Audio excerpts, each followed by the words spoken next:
Vladimir Poutine à blanchir son pétrole en pleine mer. Voilà, on en est plutôt à près du millier là aujourd'hui de navires qui donc sillonneraient, partiraient des ports russes pour charger de pétrole de brut, pour rejoindre soit directement des ports, des raffineries par exemple indiennes ou chinoises, soit tout simplement pour transborder ce pétrole, parce que bon, ce sont des vieux rafios souvent, transborder ce pétrole soit au large du Maroc, soit au large de la Crète. On en a pris récemment au large de la Crète.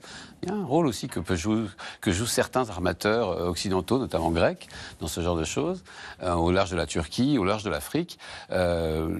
Tous les pays un peu plus ou moins, pas forcément alliés, mais enfin qui ont un intérêt à avoir du pétrole brut, pas cher, venu de Russie, qui sont en plein développement, je pense à l'Afrique, ont intérêt à avoir ce type de choses. Mais là, Anthony, on est surpris de voir qu'on a beaucoup parlé de ce bateau. Il y a eu l'arraisonnement, en effet.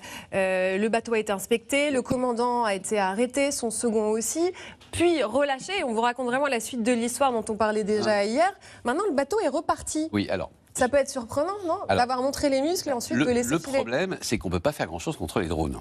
Grosso modo, l'OTAN, nos systèmes de défense ne sont pas prévus pour ça. Et en plus, on en a fourni, on a transféré une grande partie en Ukraine.